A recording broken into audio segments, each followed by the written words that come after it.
살아가면서 혹은 사역하면서 일어나는 일보다는 그 일어나는 일들에 어떻게 반응하느냐 하는 것이 더 중요하다 하는 가르침이었습니다.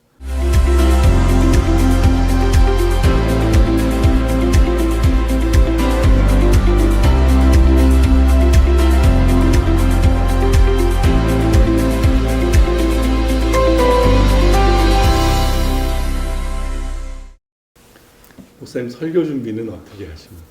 아이고, 뭐 부끄럽긴 하지만 그냥 제가 하고 있는 상황을 말씀드리겠습니다. 우선 설교 본문이 정해지면 그 한글 또 영어 성경 여러 번역본을 한 10번 이상, 한 20번 가까이 읽습니다.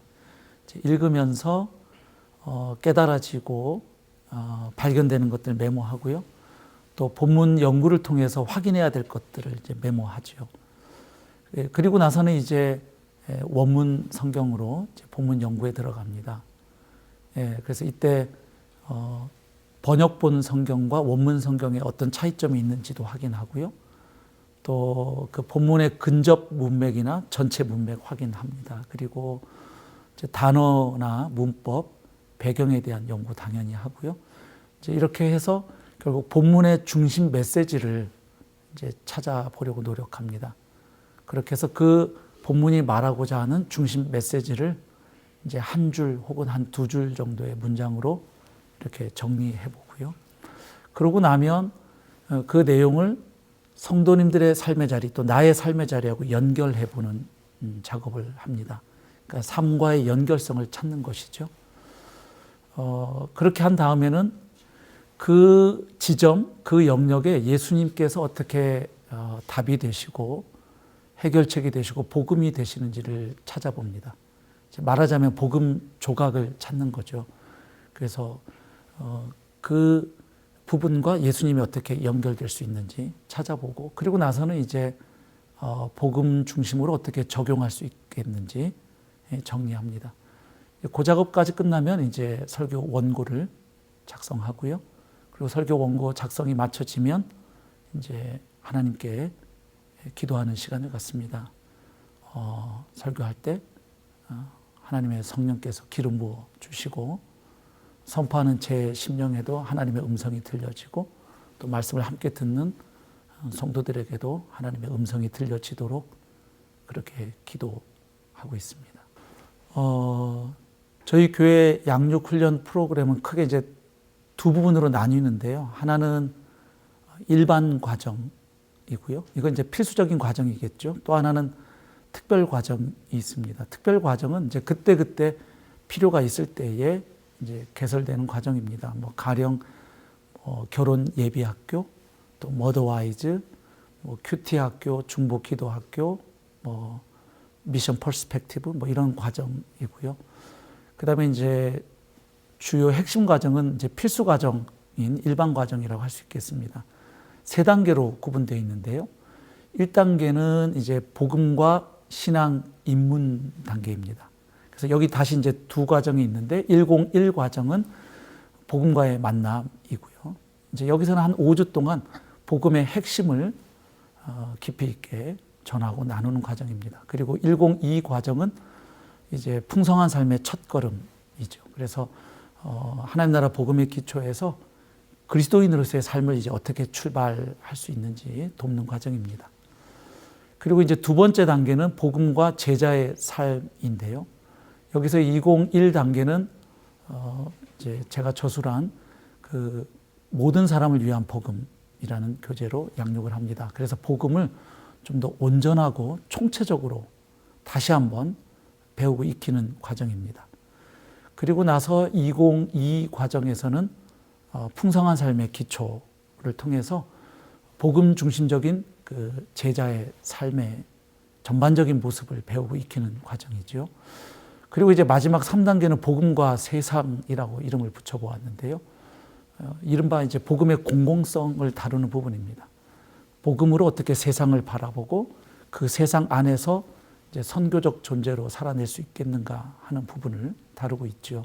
그래서 301은 팀 켈러 목사님께서 쓰신 복음과 삶이라는 교재로 함께 나누고요.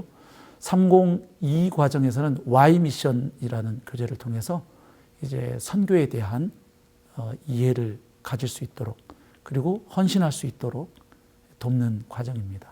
목사님 삶과 목회 여정에서 만난 스승과 멘토가 있으시면 소개해 주세요. 뭐 여러분이 있겠습니다만은 우선 제 마음에 가장 먼저 떠오르는 분은 소천하신 저희 아버님이십니다. 예, 목회자이셨고요. 제가 아버님을 통해서 배운 것은 몇 가지로 좀 정리할 수 있는데요. 우선 복음에 대한 열정과 확신이 대단하셨습니다. 정말 복음에 올인되어 있으셨다. 제가 이렇게 기억하고요. 그래서 구령의 열정이 아주 뛰어나셨습니다. 그래서 교회가 어느 정도 성장해서 규모가 커졌을 때에도 끊임없이 잃어버린 영혼을 찾아 나서셨고 그 한 명 한 명에게 예수 그리스도의 복음을 전하는 그 소울 위너로서의 삶을 사셨습니다. 저에게 큰 도전으로 남아 있고요. 그리고 또 한 가지 배운 것은 말씀 앞에서 겸손함을 끝까지 잃지 않으셨습니다. 그러니까 가령 어제까지 본인이 이런 어떤 신학적인 확신이나 신념, 목회적인 신념이 있으셨는데 알고 봤더니 성경은 그렇게 얘기하고 있지 않다는 것을 알게 되시는 순간 바로 그날로 생각을 바꾸셨습니다.